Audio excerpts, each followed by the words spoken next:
Yep. Yeah. I'm not late. Hi. No, we're not. Are we?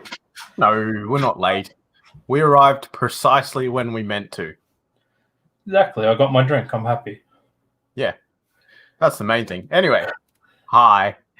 That was I was gonna say that was awkward, but it wasn't really. It's about normal. It's about par for the course, I think is the saying. You know what? I forgot again to share this. So that people will come and watch our faces. Who would want to do that? I don't know. Didn't I tell you earlier we didn't want to see that?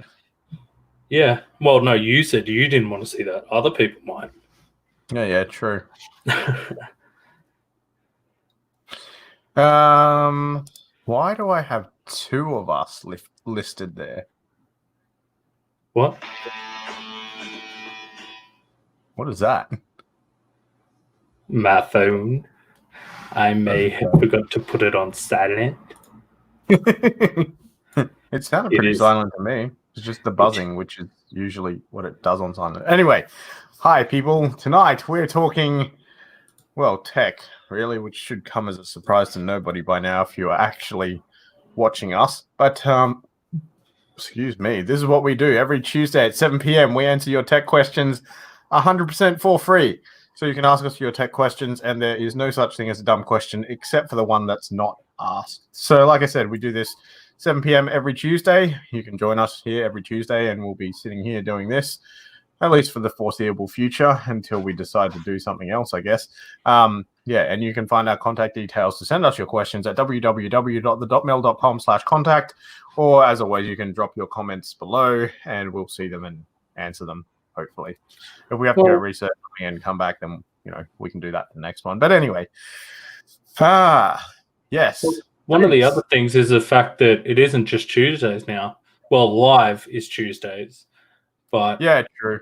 We've actually started making videos, which the first one was released today. So still slightly behind production schedule because these are supposed to be released every Friday, but that's really a self-imposed schedule and to give you a rough idea of when this stuff's coming. So the first video is out as of a few hours ago, and it is all about why the NBN sucks.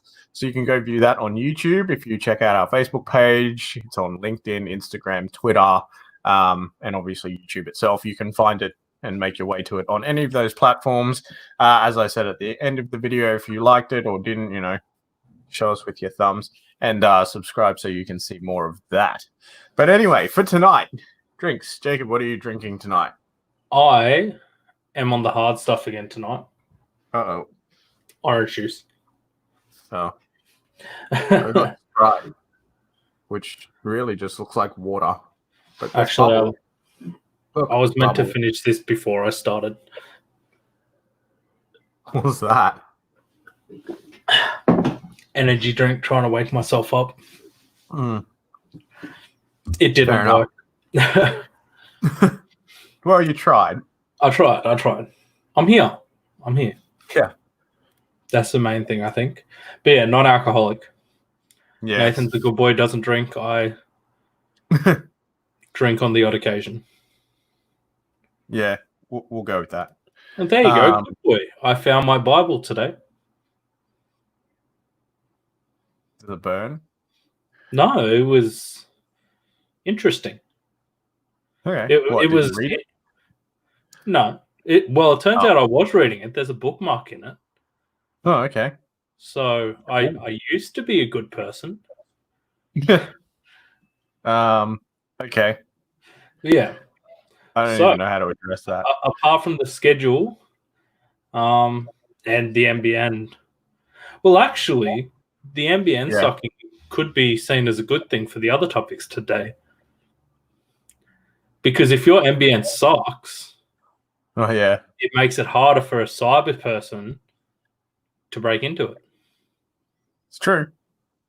I still don't understand why we have two copies of our live stream here, but I'm going to have to leave it. So, yeah, moving on with today.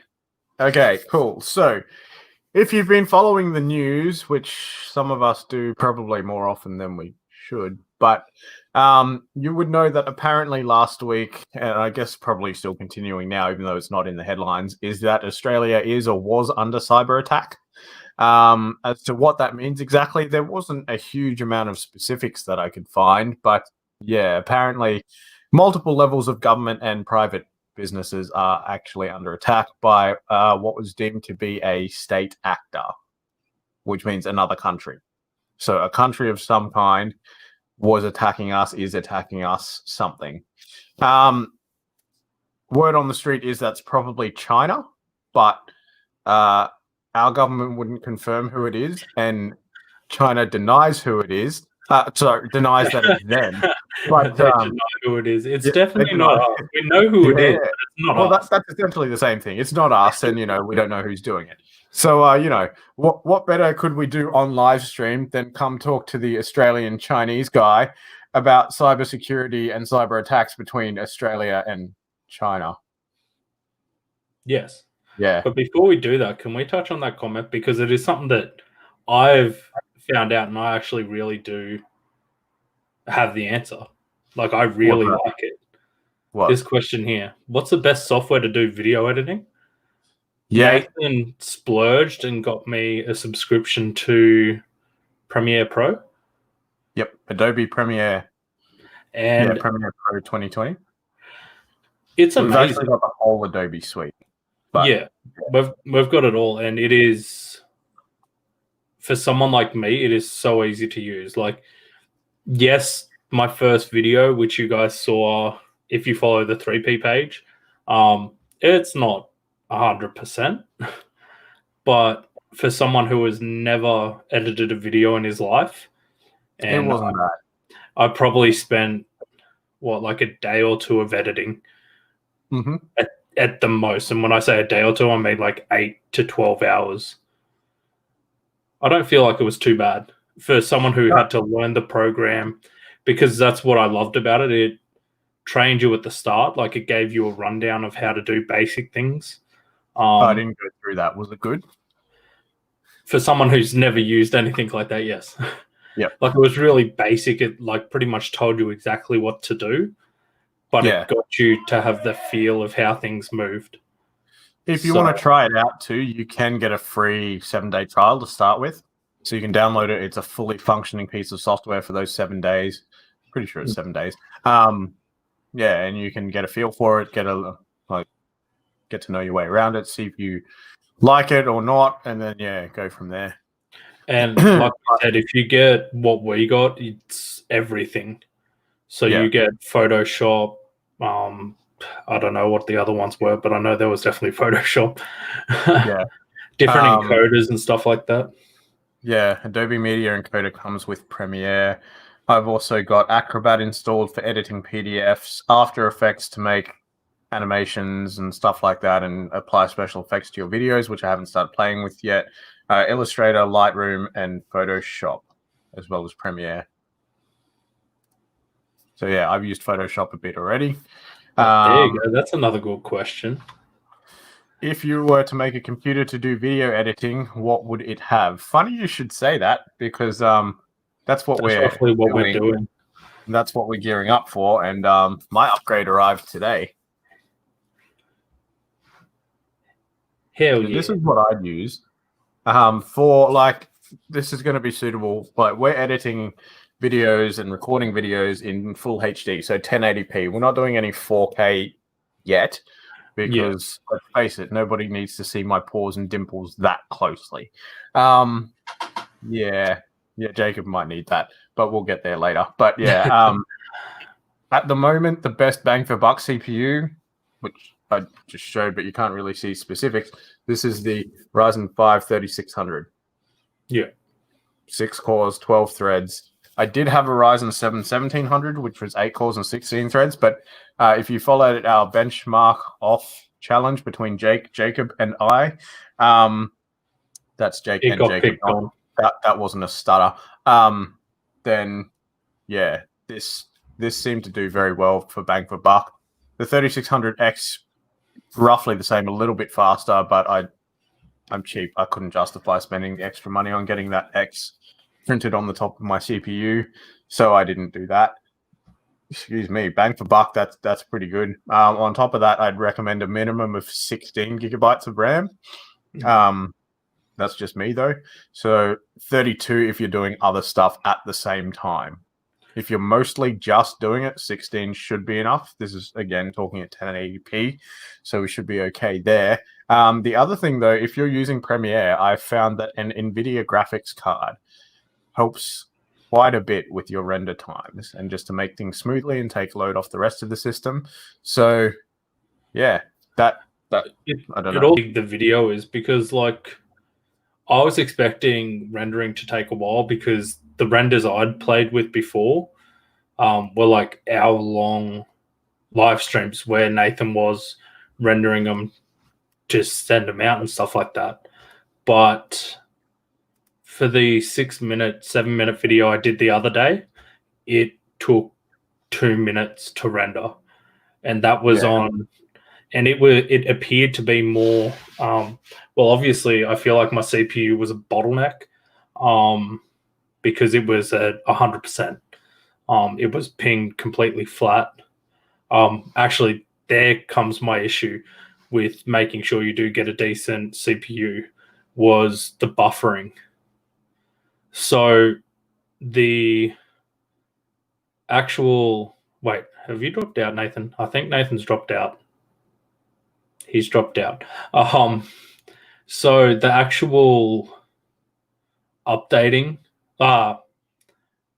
the exporting of the video wasn't that bad. Like, I could deal with it. The thing I struggled with that I couldn't deal with was the in between trying to buffer. All right, there we go. Sorry. Yeah, you dropped out. I pulled out something as an example and knocked out my network cable, so that wasn't great. Sorry, the other thing I was going to say is make sure that you have SSD storage. Yeah. Because you don't want to have to wait for your hard drive to load your video. So on top of that, one thing that makes my life easier is a portable SSD, which is what I was just pulling out. So this thing, I put all my video editing projects on this as I'm working on them. And then when I finish, then I copy them up to the server that we have here for storage and archive. And yeah, one of the things I noticed was, like I said, the CPU. For the buffering in whilst you're trying to move and edit, it is very CPU dominant. So you need an up-to-date CPU. Because what's the one I have in my computer? You have down here an Intel Core i5 3570K. Yeah, that there, don't use. Yeah. It's not good. So yeah, mine's being upgraded to a Ryzen 5 3600, which means that the Ryzen 5 2600 from mine will go into Jacob's with a different motherboard, obviously. Which is my old CPU. Yeah, it is. Yes, it is. We have Chris saying, I can't remember what I do was for. Apparently, you're now married. Unless he was talking about the X. Yeah, maybe. I'm pretty sure he's got a 3600X. Yeah. I can't remember. But his computer is about a minute behind the podcast. Well, that's not good enough. Interesting. I thought you had a fast computer. We'll blame the NBN for that one. Yeah. And on that note, segue to cybersecurity. Yeah. So let's talk about that. So we've already mentioned that apparently Australia is under cyber attack. Oh, you've disappeared again. Jacob got attacked. Somebody avenge his dropout. Oh, look, there we go. I'm going to have to work this out. Hang on, I'll be back. I need to fix the Zoom. I can't stand the Zoom issues. I'll keep talking. So yeah, it doesn't really matter where the attack is coming from or what it's doing. Either way, everybody should be doing some kind of review of their cybersecurity anyway, just to make sure that you're comfortable with it and you're happy with it and that kind of thing. So the issue of cybersecurity is, well, huge. Like, cybersecurity covers so many things. There are so many options and it can be so complex that, you know, where do you start? What do you do? And like you could secure yourself or arm yourself up, like electronically speaking, to the teeth. But, you know, if it takes you half an hour to log into your computer, whereas you've probably only got about maybe 3 people on the other side of the world who are interested in what you're doing, it's probably a little bit overkill. So, you know, much as there are options out there. I What? missed that. Well, I was saying there are so many, like, cybersecurity is so broad that there's so many things you could do and so many options. You probably don't need all of them. Christopher asks, do you have an opinion of ESET security? I don't use them personally, but as far as I understand, they do a pretty good job. As far as I know. I don't know what it is. Okay. I think that was the one that back in the day used to be Nod 32. I don't know what it is. Thing. The only security I have on my computer. Oh, no, that is it. It's ESET. ESET? ESET. ESET. Nod 32. Yeah. Anyway. Oh, I missed that comment before. He says that he does want to see my paws in 4K. Do you want to buy us the cameras for that? I'm going to need some recommendations on a good facial scrub or something then, or whatever the heck you use to clean those. As you can see, I'm having issues with my my camera, so you can buy me a new one. It just can't handle all of you at once. Yeah, I'm so confused because like it just keeps dropping out, and I've tried different USB ports. It's not getting hot. It's just yellowing itself. Speed? Huh? Yeah. Are you back to stock speed? Okay. Everything's stopped. It's just yellowing itself continuously. Anyway, back to subject. So look, your complexity options are endless. If someone really wants to get to your data, they're probably going to get to it anyway in some way, shape, or form. It just depends on how much they really want it, I guess, and what lengths they're going to go to. For those of you who aren't familiar with this, there is a method of trying to keep a computer secure, which is to air gap it. And that means that it's not connected to the internet. Sometimes it's not even connected to a network. That's why it's called air gapped, because there is a gap of no connection between it and the outside world. That's it. There's nothing else but air between it and the outside world. I'm assuming that's why they call it air gapped. But anyway, obviously that's supposed to make it, hack proof or, unbreachable. Doesn't have to be somewhere before it gets there? Or are they talking about having like a full system that's never attached to the internet? It may be attached to the internet to set it up first. I don't know. I'm not sure. I've never done one. I've never really looked at one or how one's set up, like start to finish. So I'm not sure. But that being said, I did hear that there was a computer that was air gapped. And I think it was found to actually be infected. So I think I've heard of this one. I think I've told you about this one. Yeah. Yep. Okay, so what the infected program did was it got control of the fan speed of the computer. So it would vary the speed of the fans. So, your cooling fans in the computer. Like so. And it would speed it up or slow it down. And then depending on if it sped up or slowed down, meant 1 or 0. Because if you didn't know, computers transfer their data in binary format. So every bit of data is either a 1 or a 0. So I guess fan speed up or fan speed down was either 1 and the opposite was 0. Now, being that the computer's air-gapped, there's no way to actually then transmit the data off it. However, if there's a computer nearby, which there obviously was in this instance, that has a microphone, then it can pick up the variations in fan speed from the air-gapped computer. I really hope this wasn't made up because it was an article from a very legitimate tech site. And point being, if someone wants to get your data, they're going to get your data. Well, it's like insane. I can bring that to like cars because that's the same thing with cars. Like everyone talks about wanting to get the best like alarm system for a car. And it's like, someone's not going to go after like a Lamborghini if they don't know how to steal a Lamborghini. Yeah. If you know what I mean? Like, it's just not what they do. And it's the same with this. If someone wants to get your information, they're going to get it. they're going to get it. Yeah. Like, But if they can't get it, they'll get someone else to get it. This is where you've got to trade off convenience. So what you can work with versus realistically what someone's going to do to get your information. Like, you know, for us here as a very small computer shop, really, we're probably not going to have RSID keys to log in every morning. You know, those codes, authenticator codes that change every minute just to log into your Windows computer. What is the RSID? What's it stand for? RSA ID. RSA. Oh, I don't remember. See, you'd get me to ask questions and I throw you under the bus with things like that. RSA Secure ID. What is RSA? Responsible service of alcohol? Yeah, of course you'd know that one. It's true.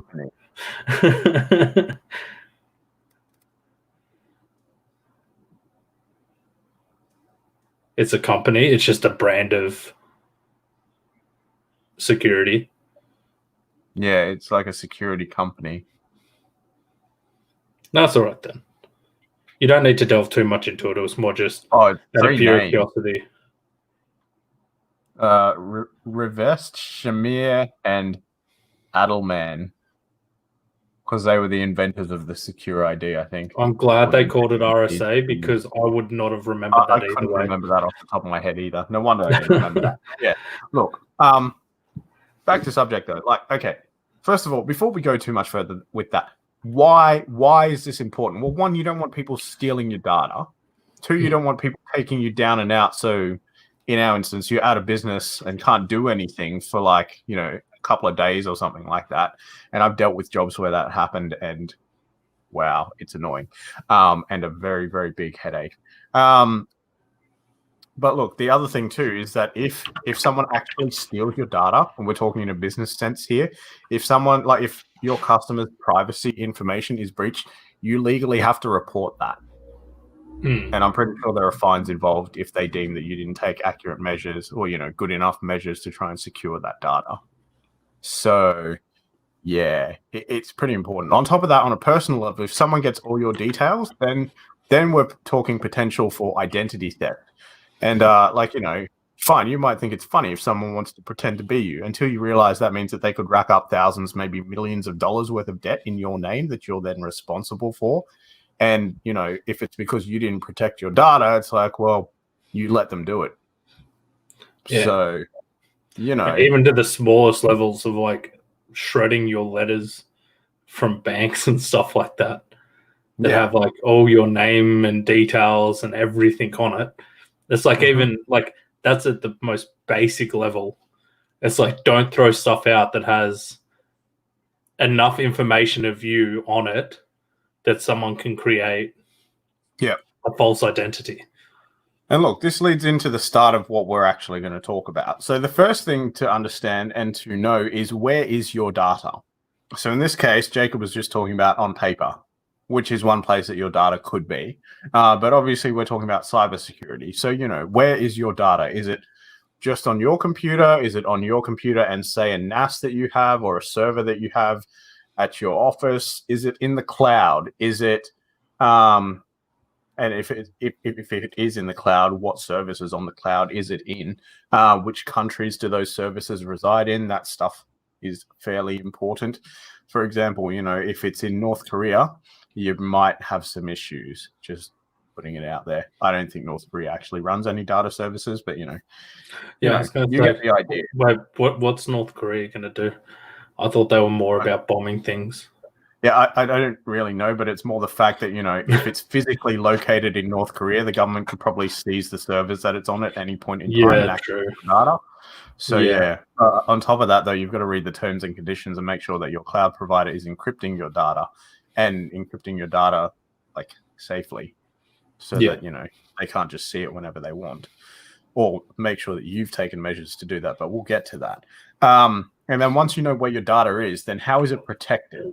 Like, do you have the one password written on the fridge in the staff room for everybody to see and get access to everything? Man, there's a computer here that I have to work on that has passwords like stuck to the side of it. I'm told that none of those are valid anymore, but the fact that it was done at all in the first place is not great. So, I'm just thinking if that's my grandma's one or not. no, Because I know there's something stuck on the side of hers, but I think it's phone numbers. I don't. No. This is the very dusty and dirty one. And then the other thing I was going to say is it bad that you know pretty much all my passwords for everything? I think you've only got 2, haven't you? No, there's 3. It's 3. And look at that. Like it was like she was listening. Hey, mama. Yep, yeah. she knew. And yeah, I can't see anything on that machine over there. It might have been taken off already, but that's okay. So yeah, look, I'm not going to go through huge amounts of specifics, but I'm just going to give you guys stuff to think about and to take into consideration.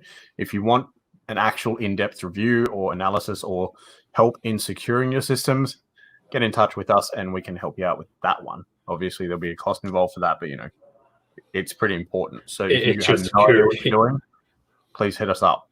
That's all I'll say about that one. Next, after that, your passwords, which you briefly touched on. Yeah, make sure you're not using the same password for everything. And make sure that they're not easily guessable. So, it's not your dog's name. It's not your kid's name. It's not your, oh gosh, it's not 1, 2, 3, 4, 5, 6. It's not password. Stuff like that. One tip that I will say that pretty much nobody seems to understand the first time I explain it or, didn't realize, a passphrase can actually be more secure than a password. So, for example, the quick brown dog jumped over the lazy fox is better than TMQZ96 asterisk exclamation mark, because it's going to be longer and take longer to crack if someone's trying to brute force the thing. On top of that, like the encrypted data is probably going to be bigger as well because it's a longer thing. Password. But it's easier for you to remember. So you might want to think about that one too. Yes. That's actually a really good one. I never thought of that. I thought we talked about that. Because you could do like song lyrics. Well, like a song and an artist. Like the name of your favorite song and an artist after they. Yeah, that's maybe crazy. Not quite that one, because I wasn't going to touch on this yet, but then I forgot to put it in the notes. But the big thing, the actual easiest way into like past any sort of security is social engineering.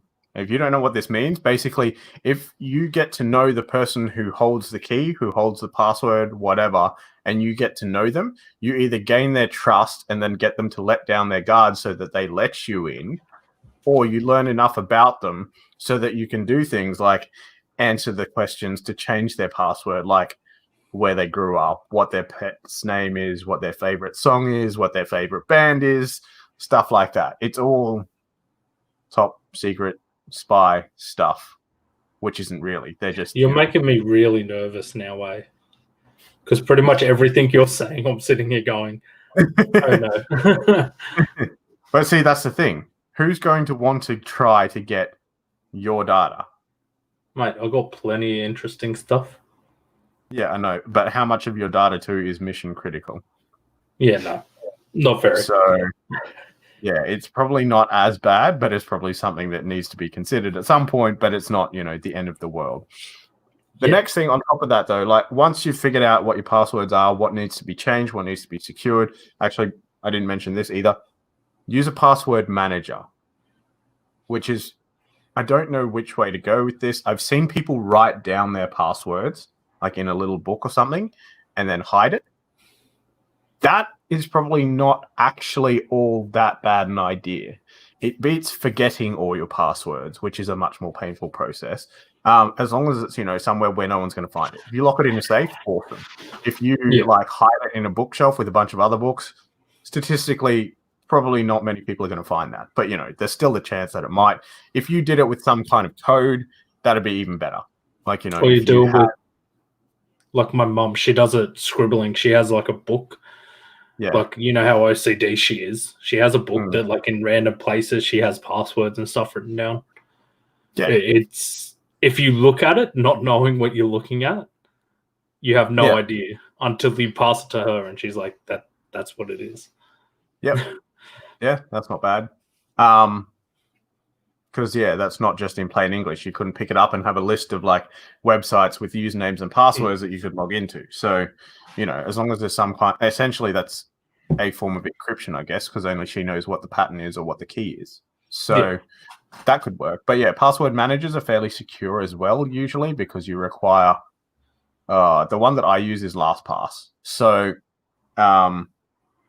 Matthew says, I've literally just arrived and will be gone very soon. An email address of first name, date, month, year at domain.com, where date, month, year is a date of birth reference. What about it? Oh, thoughts. That's not such a great idea. I just realized that I'm not going to, I can't say anything, okay? Why? Because I'm just, like I said, I'm literally thinking of my passwords and all that kind of stuff. And I'm like, if someone really did want my stuff, they could get it. Yeah. But like I said, there's not a lot of value in anyone getting into your stuff. Maybe some trolling.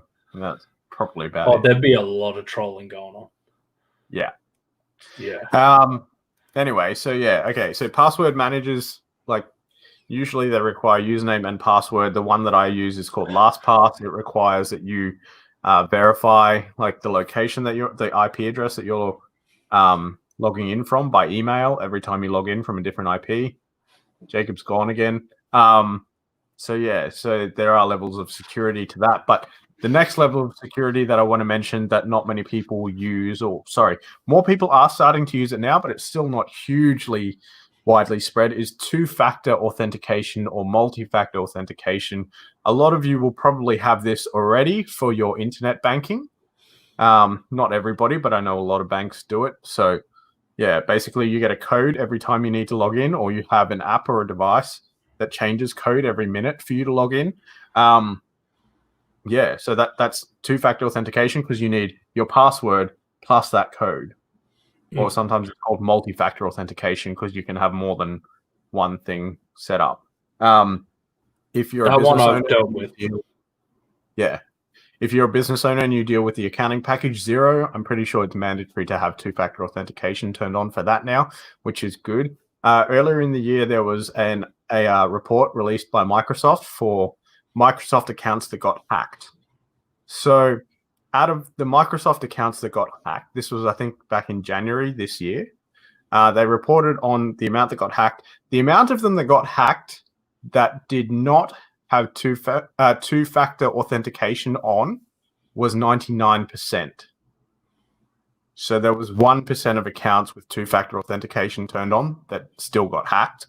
But if you do have it turned on, you reduce your chances significantly of being hacked.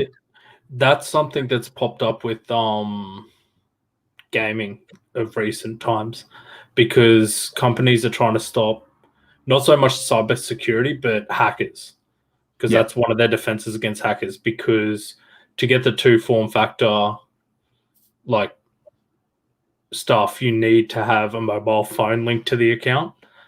And the issue is you can't, like, buying a mobile phone, having a mobile phone number next to you that you can use all the time is very hard. Matthew says we have clients with that. So for those who don't know, Matthew is an accountant. Here we go. It's mandatory for all accounting software here to have two-factor authentication, but some I think is still optional. There you go. So that's how they're counteracting hackers these days. Because there are scams to bypass two-factor authentication. And the scam is that the scammers or hackers will try to port your phone number, like ownership of your phone number, over to one of their accounts. Like, so they literally take over your mobile number by, contacting your carrier and pretend to be you. So, that's a thing too. Interesting. So with talking about the password, like I'm jumping back a bit. What do you call it? For online that remembers your passwords and that. Like password manager. is like the basic password manager on like Chrome and that safe to use, or No. no? The amount of customers that I have seen and gone to help, and they're like usually it's in the instance of they're setting up a new computer. So it's like, right, I need to get into my email. Sure, what's the password? No idea. All right, cool. Let's go to Chrome and have a look and see if you've got any saved passwords. Oh, look, a list of saved passwords longer than I am. And they're all there. And all you need is your Windows password to get in and see all of them. If you have no Windows password, then you don't need anything to see all of them. So yeah, that's not good. And yeah, there was a customer who actually didn't remember, like, Windows credentials are a little bit harder. So you actually need a password to get into those ones. But yeah, some of them you can't actually reveal, even if you do have the Windows passwords. So it was kind of tricky because he didn't remember the password to access his NAS, his business. And I just set up a new laptop for him, but he had no way to get the password because the previous guy that worked for him who did his IT had left. You dropped out again. Oh, there you go. And yeah, he didn't know how to get into his NAS. I didn't know how to get into his NAS without the password. Turned out the credentials were saved in Windows, but like I said, without the Windows, even with the Windows password, we still couldn't see it. So what we did was we exported the credentials and then imported them onto the new laptop. Worked fine without ever having seen the password. So yeah, your built-in system manager passwords, at least on Windows and in Chrome, not all that secure.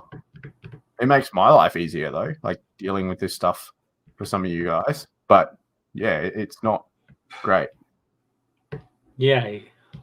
Oh, here we go. Matthew says, we've got a password manager at work and the sysadmin have turned off saving passwords in the browser. It's just better. Yep. I agree with that. So yeah, obviously you've still got to keep the password to your password manager secure and not leave that logged in all the time in your browser. So yeah. So what's a good password manager then?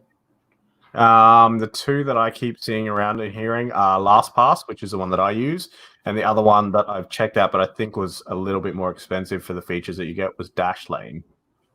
Wait, how much is LastPass? LastPass has a free version, so I use that. Okay, that's all right then. Because as soon as you said money, I'm like, nah, I'll just use Chrome still. No, LastPass is free. LastPass though is owned by LogMeIn, so I don't know for people who were around back in the early LogMeIn days. LogMeIn was remote access software for your computer.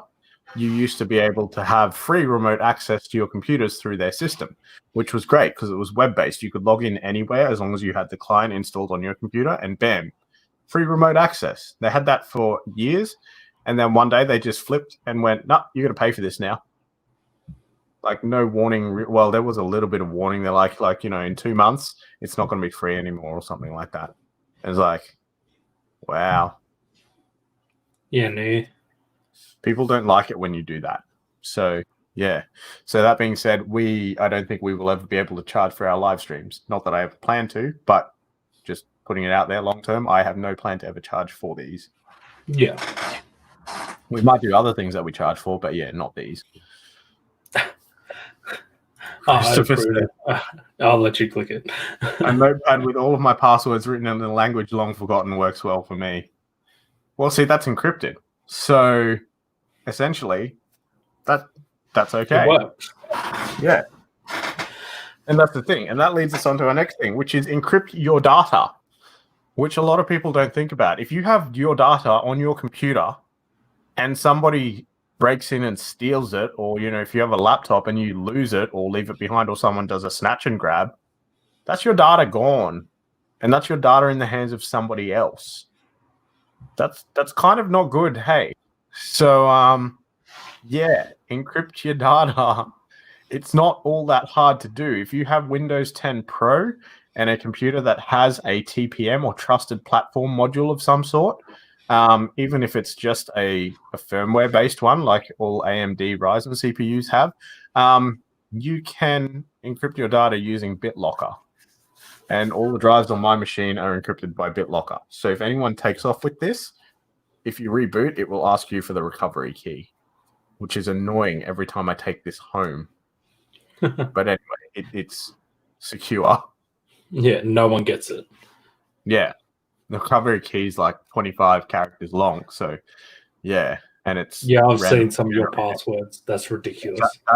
I haven't picked that. That was automatically generated. You don't get a choice. That's how long everybody's recovery key is. It's ridiculous. But anyway, it's like I said, if anyone ever takes off with that, I'm fine with the fact that knowing that no one's going to get any data out of it. So, yeah. That being said, please don't steal my computer. I kind of like it. Well, it's got a handle. It makes it easier. Yeah, I know. That's good old handles. Okay.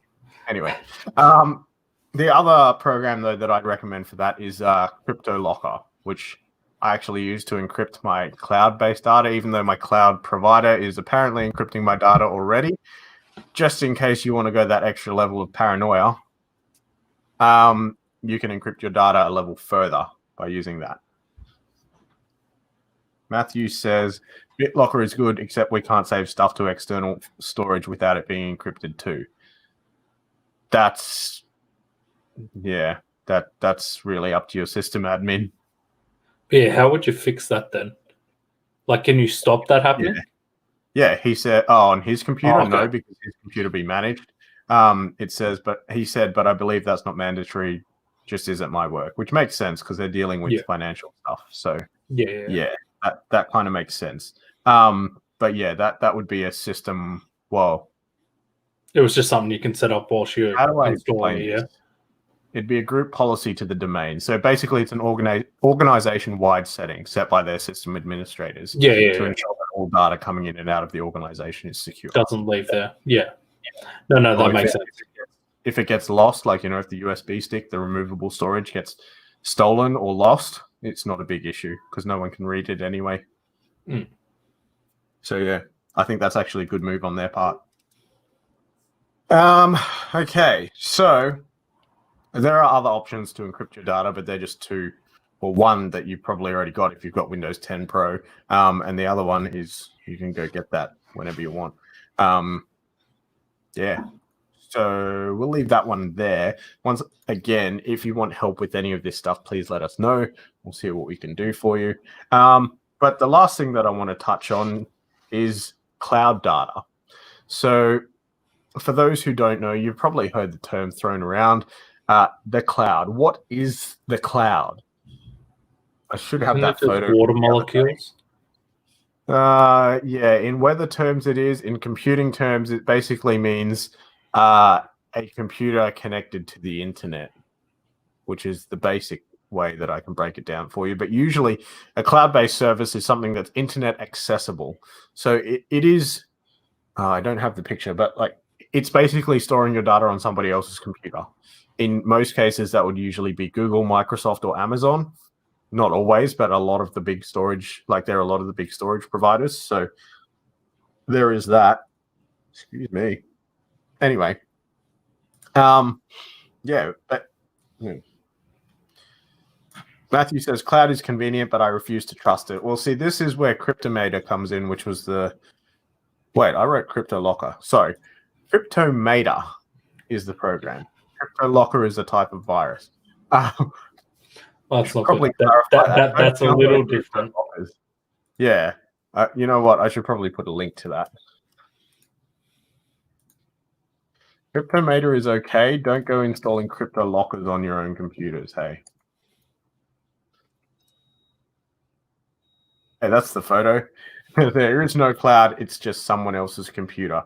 And like, while this may be true, the thing is, we're not just talking about somebody else's computer in the case of like your big organizations like Microsoft, like Google, like Amazon. We're talking about like warehouses full of servers that are backing each other up and protected probably across multiple sites. So your data may appear in more than one location. So if one gets destroyed completely, then your data is still located somewhere else.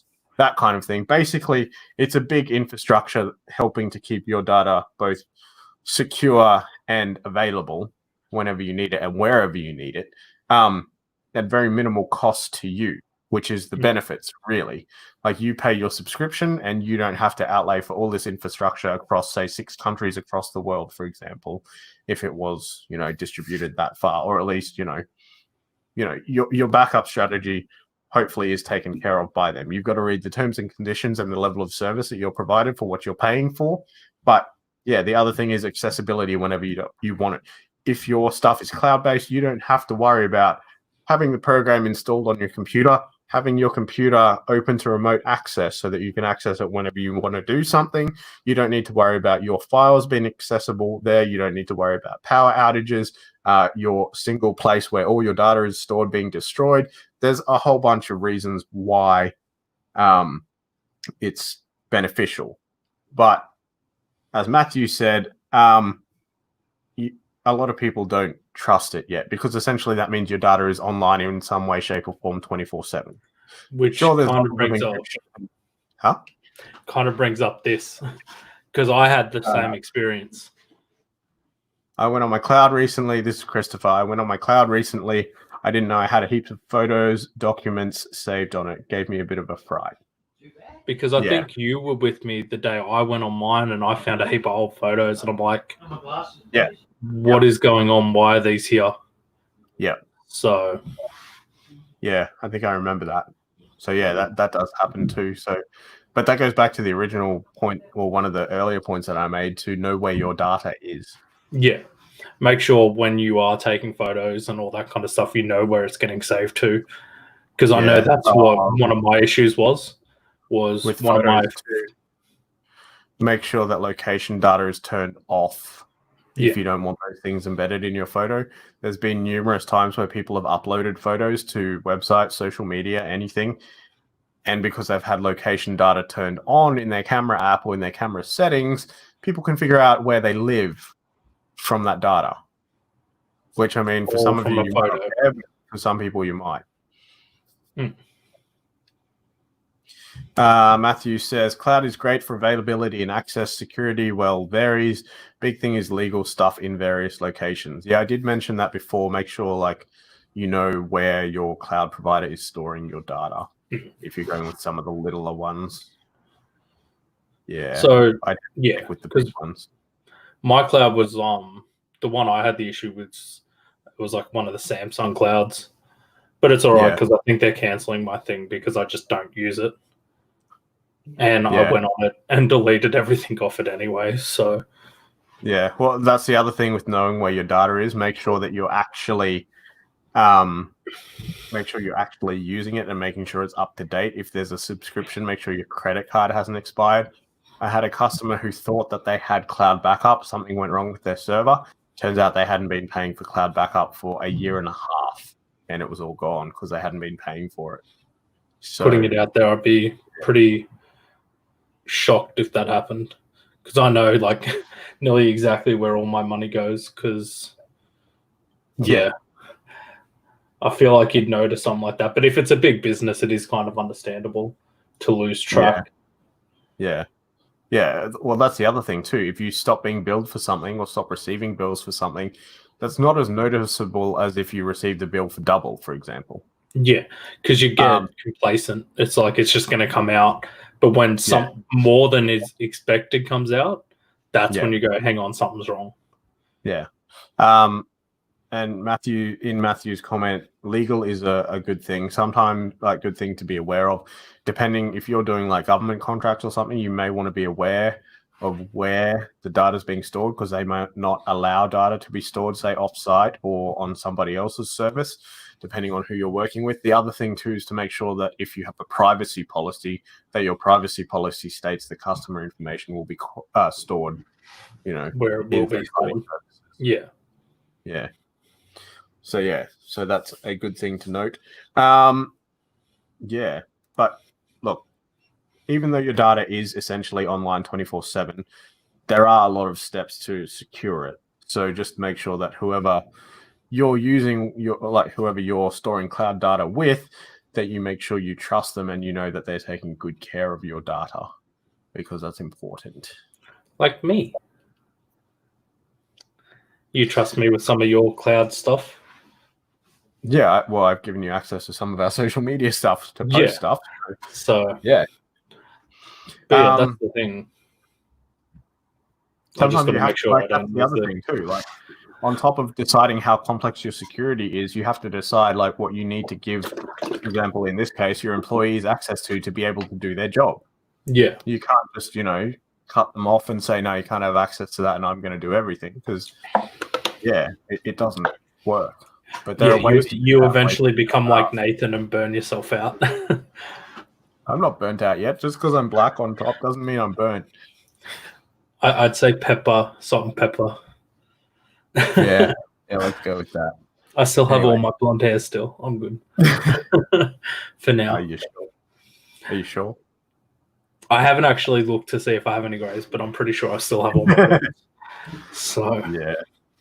Anyway, and the last thing that I'll touch on, which was not here, is to, as annoying as they are, make sure that your computer is updated, because security patches get released when stuff's found out about and fixed.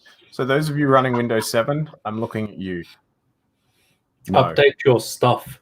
You need to update now. There hasn't been any updates since January. Officially there was supposed to be no updates after January. I think there was 1 or 2. But yeah, there's no more security updates for that. So any security flaws now are going to be left wide open. What about when Windows install programs on your computer that you don't want? Yeah, no, that's just stupid. Take them off. I don't care about those. But yeah. Not going to lie, that annoyed me the other day. And obviously antivirus. Like Christopher was asking before about ESET. Like, Windows has Windows Defender built into it, and it will do some level of antivirus for you. There are lots of free alternative antiviruses out there. You don't necessarily need a paid antivirus solution, but for extra peace of mind and extra protection, and Christopher, I see that comment, and no, yeah, you probably want to go with a better antivirus, just because the way that some antiviruses work is on patterns and not patterns, detection of known viruses already. There are other antiviruses that work on, I can't remember how to pronounce it, heuristics. Basically, it looks at an app and sees how it's behaving and goes, you look like a virus. Hey, come check this out. Do you want to allow this? Yeah. Because what am I using? I think I've just got Bitdefender. I think Bitdefender's my main one. Yeah. Sorry. And that's fine. Yeah. But yeah, Christopher asked, Windows XP is safe though, right? No, it's not. But thanks for trying. But if he has it as an air gap. Yeah, sure. It's fine. That's something I don't know if I mentioned to you yet. Because I know the conversation's pretty much over, but yeah, this is touching on one of the episodes we had earlier on, a while ago. Warcraft. Oh, yeah. So I haven't got an update on how it's all going, but today in my cleaning of all these boxes, I found my original CDs for Warcraft and everything. So if I find a computer, Warcraft 3. Yeah. So the one that they ruined, I found all my discs for that. So if I can find a computer that I can plug it into and not put it to the internet, I have Warcraft back. I'm so excited. I was going through these boxes and I'm just I saw the Warcraft and I'm just yes. But I even found a joystick for airplane sims, and I was so excited when I found all my old IT stuff. I found old games and stuff. No, wait, which one? Warcraft. Oh, I can bring that down. I want to use my sim thing here. I mean, just to look at, not necessarily to keep down here. Oh, have you got it there? It's gonna be cool. Wow. Is that even USB? Oh wait, you can't hear me. Is that even USB? Yeah. Oh, okay. See? But yeah. I don't know. Turns out it should be good. I was going to play it today, but I never got around to it. But I found that. I found a steering wheel. Yeah. I found so much stuff today. It was great. Nice. So, but yeah, it'll be interesting to see if I plug it in, if it's going to let me install it. Like, I feel like it should let me install it. You would hope so. Oh, yeah, actually, maybe not. Because I know when I installed it on this computer, I didn't actually use a disk. Like, you can go to Blizzard's website, and because I registered when I bought it, it kept all my keys and that stored online. Oh, yeah. So, like, you sign into Blizzard, and if you've ever had a Blizzard game and you decide to save your, what are they called? Like Serial the lock number? key. Yeah. So you can save all that on Blizzard. That's pretty good. I haven't played a Blizzard game since, well, a long time. Actually, sorry, no, I lie. I played StarCraft 2 3 years ago, but that's free. I found Hot Pursuit, Need for Speed Hot Pursuit on disc for PC. Yeah. Do you know what the biggest problem is with playing? Well, the two big problems with playing some of those games are now? They don't work with Windows 10. Yeah, but why do they not work with Windows 10? No idea. It's okay. The first problem that I'll touch on just lightly is that most computers don't have an optical drive anymore, so you can't put the disk in anywhere. But second, What are you on about?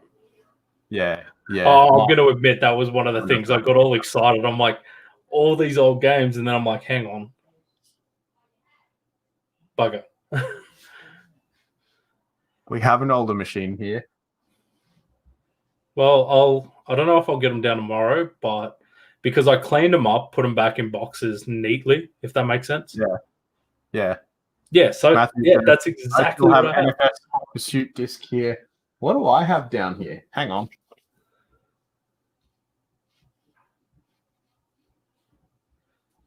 But the thing I really don't understand. Wait, can you still hear me? Yeah. I never had a computer. Which I don't understand why I have all these games. Maybe someone gave them to you. Okay, so just at short notice, I have Unreal Tournament 2004. Yeah. And that is 2 DVDs worth.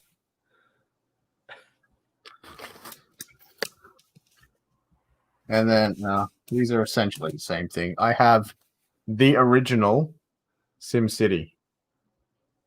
Wow. Like, I'm talking like the original SimCity. I don't know if you can see that or not. That's crazy.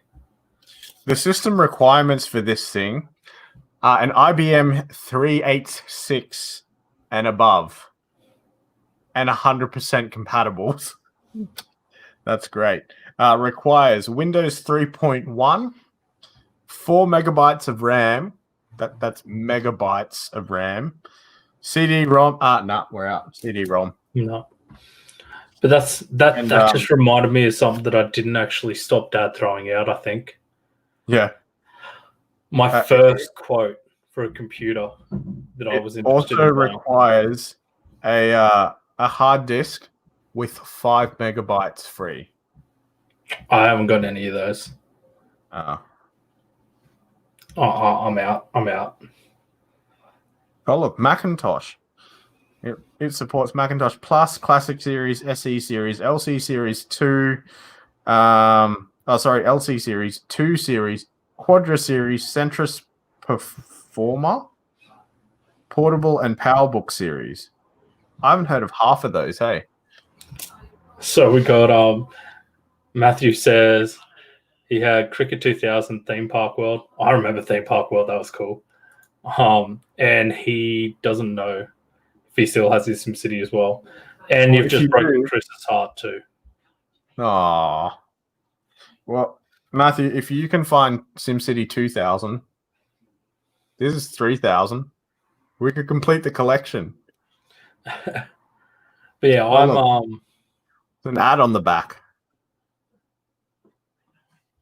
Wow. But yeah, no, this wow, I'm pretty keen. But yeah, no, I found my first ever quote someone gave me to build me a PC. Yeah. Good old Core 2 Duos. Man, that was your first quote? Yeah. But the thing is, I put them aside because I'm like, that'd be so cool to show tonight. But because they were just on printer pieces of paper, I think I've sat them somewhere and Dad threw them out. But I no, it would have been at least like 2007-ish, I think, if not earlier. Yeah. So a little while ago. I think I put together my first computer in 2001. It was 2002, somewhere around there. Anyway, the Sims were hit and miss with Living Large and House Party add-ons. It'd crash a lot. We actually have those at home. Sharissa owns all of the original expansions, I'm pretty sure. So, yeah, I'm pretty sure I've installed them on her computer too. I feel like next week might be a retro gaming week where we try out all these games we've found. We could do series on that. Like, I'm happy to live stream these games if I find time. I just, like, I don't think mine are that old. Yeah. But they'll be interesting. Like, mine had, I think I had, like, Prototype. Like I said, definitely had Hot Pursuit. Oh, no, there was a lot. I was a kid in a candy store. The thing I was most excited about was the fact that, as you're aware, I liked reading a lot back in the day. Yeah.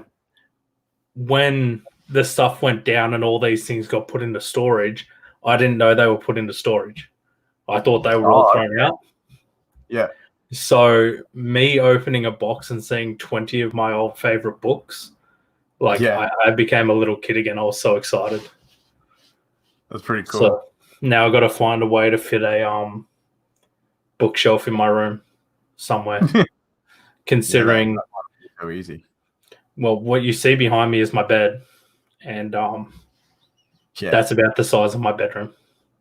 Yeah. Yeah, I don't know what Chris is doing. I think he's crying because he can't play Sims.